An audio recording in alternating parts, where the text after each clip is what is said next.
Trump ने कहा है कि भारत पर 25% टैरिफ बढ़ाया जाएगा, 1 अगस्त से लागू हो जाएगा। कांग्रेस लगातार यही सवाल उठा रही है कि आखिर सीज फायर में भी ट्रंप ऐलान करते हैं और लगातार हमको टैरिफ बढ़ाने की धमकी देते हैं और अब बढ़ाने की बात कह दी है। तो इस पर बातचीत के लिए हमारे साथ कांग्रेस की वरिष्ठ नेता और प्रवक्ता सुप्रिया सिन्हा जी हैं। मैम, ये जो लगातार आप लोग सवाल उठाते हैं, आप खुद सवाल उठा रही थी कि टैरिफ बढ़ाने की धमकी दी जा रही थी, अब तो कह दिया है ट्रंप साहब।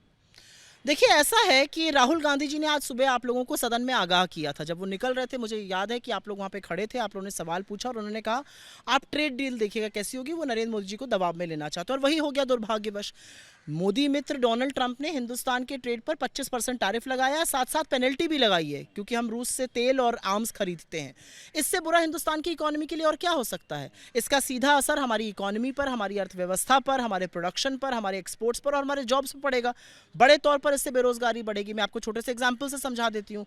हम मान लीजिए फार्मा की दवाइयाँ बनाते हैं, वो हम अमेरिका भेजते हैं। अब उस पर 25% टैरिफ लगेगा, वो दवाइयाँ महंगी होंगी, उसकी डिमांड कम होगी। डिमांड कम होगी तो हिंदुस्तान में वो कंपनी कम बनाएगी, जितना कम प्रोडक्शन होगा उतने कम लोग चाहिए होंगे, तो लोगों को बड़े तौर पे छटनी की जाएगी। इसका पूरा प्रभाव बड़े सारे सेक्टर्स पे होगा। Electrical, electronics, computer, yarn, textiles, James and jewellery, minerals, तमाम ऐसे सेक्टर हैं जिस पर इसका प्रभाव पड़ेगा। तो आज सवाल इस बात का कि मोदी जी और मोदी जी की सरकार कर क्या रही थी। आपको क्या पता ही नहीं था कि ऐसा होने वाला है। असलियत ये है कि आप बिना बताए, बिना उनसे इन्वाइट लिए हुए आप पहुंच गए लप्पो झप्पो करने। आपने वहाँ पर नैनीज़ के साथ, उनके एलॉन मस्क के नैनीज़ के साथ भी बैठकर मुलाकात कर ली। आप ट्रंप से भी मिले जबकि आपको इनवाइट नहीं था। उसने काफ़ी आपको अपमान किया और मुझे इसका खेद है।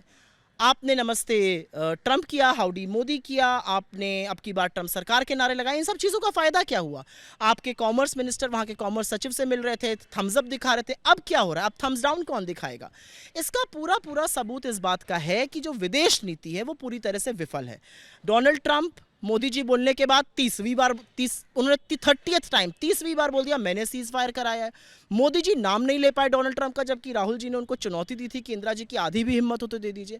और एक बहुत बड़ी बात यह है कि जब विदेश नीति का यूज़ हमारे राष्ट्रहित को सर्वोपरि न रखकर, हमारे लिए दोस्त देश ना ढूंढकर, एक व्यक्ति की छवि चमकाने में, उनके पीआर, उनके पॉलिटिकल एजेंडा को बढ़ाने में किया जाता है, तो उसका नतीजा सबके सामने है।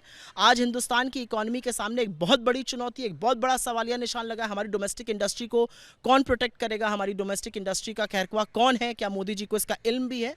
और मोदी जी कितना डरते हैं ट्रंप से, वो सीधा आपको समझ में आ रहा है। मोदी जी राज्यसभा से भाग गए, राज्यसभा में वक्तव्य देने नहीं आए। क्यों नहीं आए। आप तो कल बहुत बढ़ चढ़ के लोकसभा में बोल रहे थे, 1 घंटे 42 मिनट का भाषण दिया, एक बार चीन का नाम नहीं लिया, एक बार आपने डोनाल्ड ट्रंप का नाम नहीं लिया, अब आप यहां से भाग गए। तो दिक्कत की बात यह है कि राष्ट्रहित और विदेश नीति जो है वो एक साथ चलनी चाहिए। यहां पर विदेश नीति छवि चमकाने के लिए की जा रही है, उसका परिणाम और उसका नतीजा देश भुगत रहा है।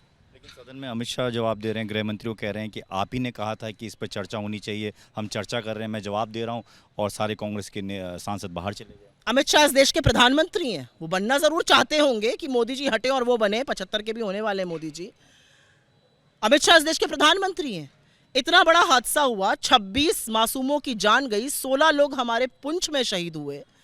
जिम्मेदारी, जवाबदेही किसी की। अमित शाह की बात कोई क्यों सुने। अमित शाह तो विफल गृह मंत्री हैं। अमित शाह की नाक के नीचे दिल्ली के दंगे हुए, मणिपुर जल रहा है और वहां पर इतना बड़ा पहलगाम का हादसा हो गया। जवाबदेही किसकी है। अमित शाह की जवाबदेही है या प्रधानमंत्री मोदी की जवाबदेही है। अगर ये बात थी तो आपको लोकसभा में नहीं बोलना चाहिए। लोकसभा में आप बढ़ चढ़ के भाषण दे रहे थे, यहां आते ही आपको याद आ गया कि नहीं हमें घंटे गिनने। आप डरते हैं, आप घबराते हैं, और इस देश की कायर सरकार और कायर प्रधानमंत्री का जो कीमत है वो इस देश की इकोनॉमी को, इस देश के स्वाभिमान को चुकानी पड़ रही है। बातचीत के लिए कैमरामैन राजेंद्र सिंह के साथ Deepak Singh Rawat, ABP news, Delhi. For exclusive and insightful videos, subscribe to our new channel ABP Live Premium.